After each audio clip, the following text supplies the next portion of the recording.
Egunon, eta ezer baino lehen, ongietorriak Usurbilera, eta ongietorriak jakin jardunalditara.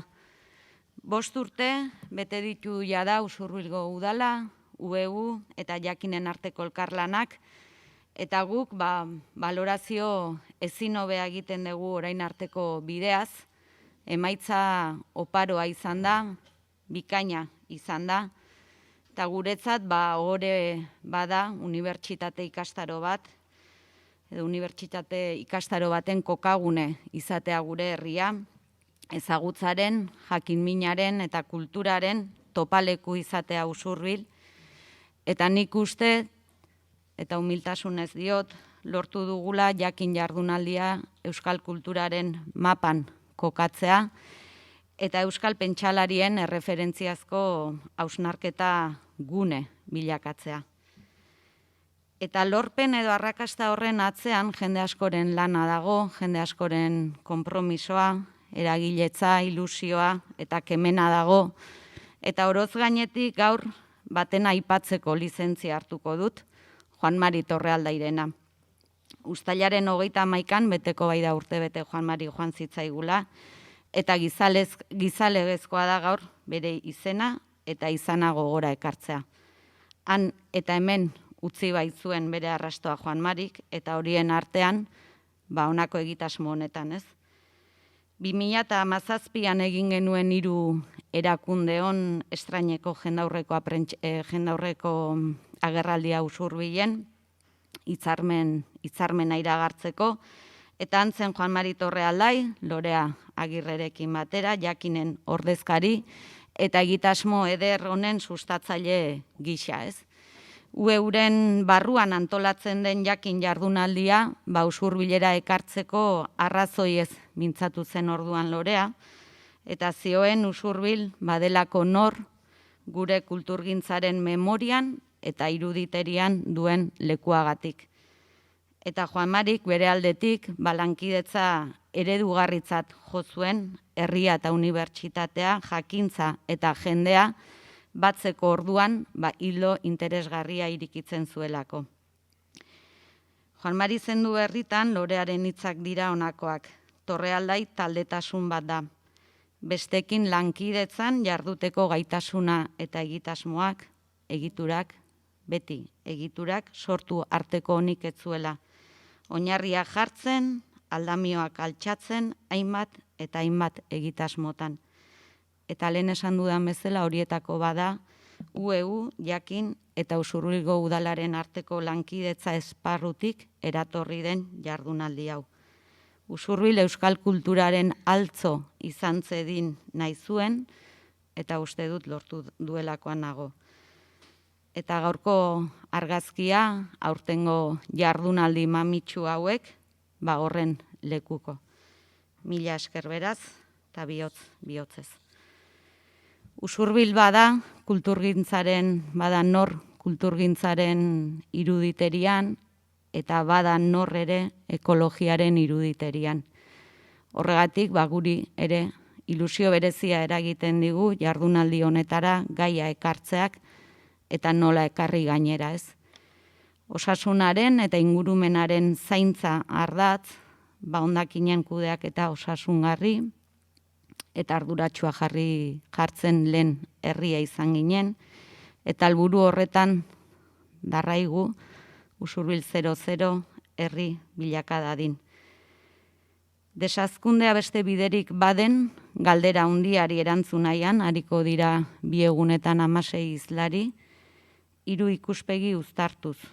Zientzia, begirada soziopolitikoa, eta lekuan edo tokian tokiko alternatibak. Eta alternatiben artean, edo mahai inguru horretan, Usurbil 00 ereduak ere izango du bere tokia. Eskerrik asko beraz, eta gozatu, guretzat plazerra da. Mila esker.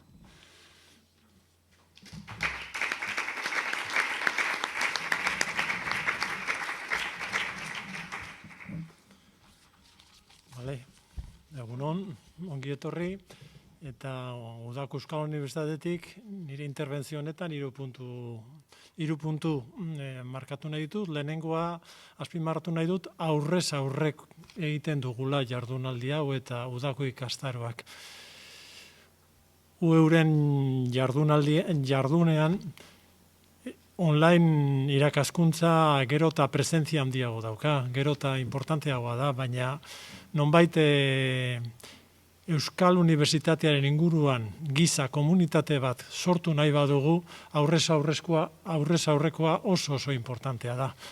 Mariluz Esteban irakasleak hainbatetan esan digu, aurrez aurrekoa presentziala politikoa dela.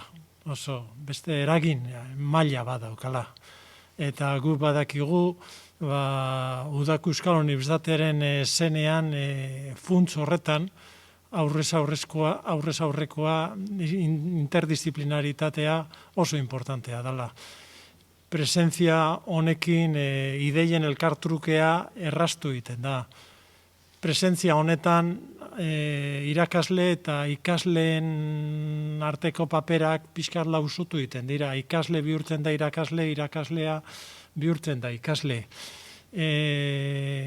Ideien trukea errezagoa da hemen. Ikusten baduzu, aurrekoak nola entzuten duen, nola erantzuten duen ateratzen diren mezuen aurrean. Beraz, hori. Pandemia garai honetan, UEUk egiten du apostua aurrez aurrekoaren alde, eta emaitzak ona dira. Beti ere, noski, distantziak eta neurriak errespetatuz eta aurrera ematen. Bigarrena, hemen kontekstualizatu nahi dut gaurko jardunaldi hau UEUko udako ikastaroekin.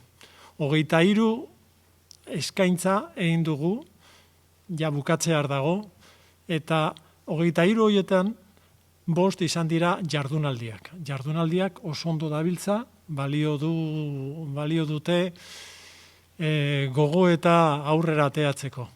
Lehenengo jardunaldia izan zen ekainaren 23an edo, eta aur planteatu genuen gogoeta bat, fuerte bat, eta honekin lotuta dagoena, gaurkoarekin lotuta dagoena, ez? Eta orduan zen unibertsitatea eta herrigintzak.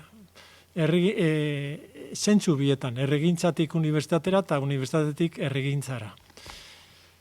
Eta beste jardunaldi batzuk izan ditugu, bai da hizkuntzalariena, dokumentalistena, baita euskalgintzarena ere, oso importanteak, eta hasi ginen jardunaldi batekin, bukatzen dugu azken 2 egun hauetan jardunaldi honekin.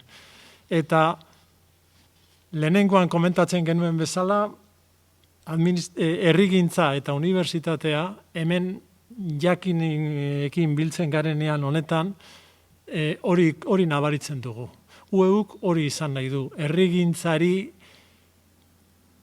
erantzunak ematen dizkion unibertsitate mailako erakunde bat.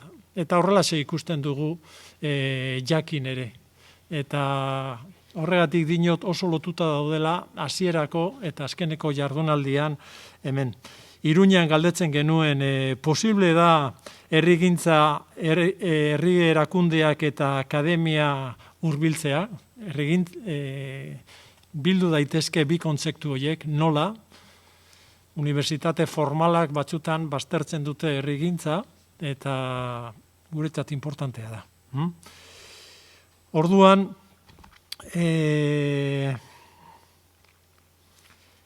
besterik gabe, 3. puntua da eskerrak emotea. Eta eskerrak emoteko orduan, lehenengoz, esan behar da, mahai honetan gauden 3 elementuak alkarrekin landuta lortzen dugu konposatu oso importante bat. Emaitzak asko hobea dira. Jakinekin eta Usurbileko udaletxearekin 5 urtetan landu duguna oso importantea da. Eta gure traola udako ikastaroetan da elkarrekin. Bat gehi bat, berdin 4 edo berdin 5.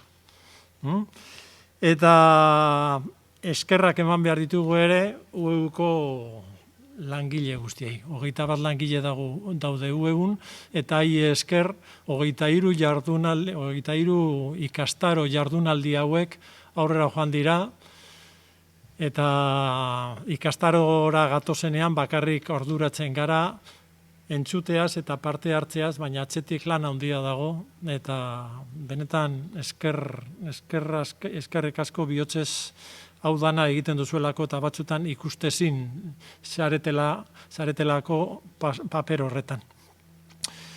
Eta Agurtxanek esan duen bezala, hemen dago beste persona berezi bat eskertzeko, eta da Joan Mari Torrealdai. Joan Mari Torrealdai, zu honen sortzaile izan zinen horri, Gernikar eta Usurbildar horri, mila esker, landu nahi dugun gogo eta giro hau betidanik landu izan duzulako zure bizitza osoan, eta hemen guk lekuko hori hartzen dugu tartean gaur jardunaldi honetan. Eskerrik asko bihotzez, eta besterik gabe hitza Loreri antolatzaileari. Egunon, ongi etorri guztioi, plazer bada, Usurbilgo udalarekin eta gurekin abantolatu izana, eta zue guztiok hemen ikustea, ustegun goiz honetan. Entzuten da? Bai, orain bai? Ongi etorri, berriro ere. Eskerrak ematea besterik ez, UEU gabe eta Usurbil gabe hau ez litzateke posible izango, eta lan asko dau, UEUko langile guztiei mila esker, zein erraiz dan zuekin lan egitea, eta, 5. urtez hemen gaude, eta, ekologiaren gaiarekin esango dugu, naiz eta ekologia, izenburuan bertan ikusten duzuen bezala gauza gehiago da, ez esatearren, ia osotasun baten ordezko izan daiteken auzi badela, ez da. Gai honi heltzeko gogoa, badira urte batzuk genituela. Eta bereziki, Usurbilen hasi ginenetik, ez da. Ze Usurbil, Agurtzanek esan duen bezala, Euskal Herriko ekologiaren mugimenduan edo planteamentuetan bada leku esanguratxo bat, ez da. Atezateko proiektua hemen hasi zen, okerrezpanago aurten 12 urte, eta, eta bestalde, erraustegia herrian bertan dute. Ez da, orduan beti izan da, auzi, konflikto eta alternatibak sortzeko eremu bat, ez da. Eta benetan leku interesgarria eta aintzindaria, ez. Beste urte batzutan ere planteatu izan dugu gai hau, baina, aurten iritsi da. Eta aurten iritsi da, pandemia urte gogor bat eta gero. Edo oraindik ere pandemian gauden giro honetan, ez da? Eta zer esanik ez ekologiaren gaia eta naturaren eta ustiaketaren eta gai hori ez dago aparte pandemiatik ere, ez da? Horre sustraietan da sorkuntzan segurazki. Arrazoiak eta zer gertatzen den hor badago zer esana eta badago lotura. Gustatuko litzaiguke ikastaro hauetan, ni personalki bereziki ikastera nator, ni gogoan dut atzo goratzen itzan, nire lehenengo militantzia, esan nahi dut 13, 14, 15 urtekin herrian, hasi ginean mugitzen ekologian izan zela, baina, gero jautzen genuen, naiz eta jakin beti hor egonda, baina, pasaginean beste gauza batzutara, euskararen mundura, edo beste leku batzutara, baina lehenengo lehenengo zure nera bezaroko min hori esatezunik zenen alde egingo dut, mundu honetan planetaren alde egingo dut, ez? Hori iruditze zitzaigun. Eta egia da, pulsio hori beti gordetzen duzu, baina gerora ni urruti ibili naiz. Orduan ni ikastera nator bereziki. Esan bezala, jardunaldiak hiru mai ditu, esango dugu, gaur goizekoa, zientzialarien eskutik etorriko zaigu, eta uste dut hor gauza asko dauela ikasteko eta elkarlotzeko eta horrelako panorama bat. Aldi berean makroa, baino aldi berean segurazki baita ere mikroa nola dagoen jakiteko. Gaur arratsaldeko saioa izango da pixka bat esango dugu pentsamendu soziopolitikoan edo, ze kontestu, goizean ere horrelakoak egongo dira, seguraski, baina pixka bat ze kontestu, ze pentsamendu, ze marku eraiki ditzazkegu gauzak egiteko, agroekologiatik edo ekofeminismotik edo justizia ingurune justiziatik edo mugimendu sozialen ekarpenetik baita ere. Eta bihar goizean, saiatuko gara, lekuan leku eta agian txikian, baino ezain txikian ere, hainbat alternatiba eremu diferentetakoak ikusten Euskal Herrian une honetan martxan daudenak. Eta hortik, galdera potolo horri, desazkundea beste biderik badago, egia da, galdera hau planteatzen genuela jakinen oso modu inozentean eta ingenuan, esan nahi dut, arazoa eta auzia ikaragarri konplexua dela, eta, desazkundea beste biderik badago, orokorrean planteatu liteke, eta gian erantzuna da ez edo bai, nik uste dut debate hori ere badagoela zientzian eta ekologiaren munduan, badagoela debate hori, zer dan transizioa, zer dan desazkundea, zer dan jasangarritasuna, zer dan azkundea, hori badagoela, eta erantzuna ez dela sinplea izango, eta galdera honek gero ondoren du beste galdera bat, orokorrean eta personala eta kolektiboa eta da, eta nola nondik hasiko gara, zer egin dezakegu bakoitzak, edo zertarako prest gaude, edo, bai? Orduan, ez da galderari erantzungo diogun, baina gutxienez auzia ireki, edo gure artean hitz egin, edo uste dute abiadura polit bat izan litekela. Kafea izango dugu gaur eta bihar, bazkaria ere bai, eta hori izango da, hementxe kanpoan irten, eta hementxe dagoen aterpean, kanpoan egingo dugu, komunak handituzue, distantzia gorde, maskararekin egon behar dugu, tamalez hemen, eta bazkari orduan ikusiko dugu elkarrarpegia, baina bitartean asmatu inberko dugu, nolakoa garen bat eta bestea, eta, besterik gabe hasingo gara jardunaldiekin, eta eskatuko diote Unai Paskuali, mahaira igotzeko,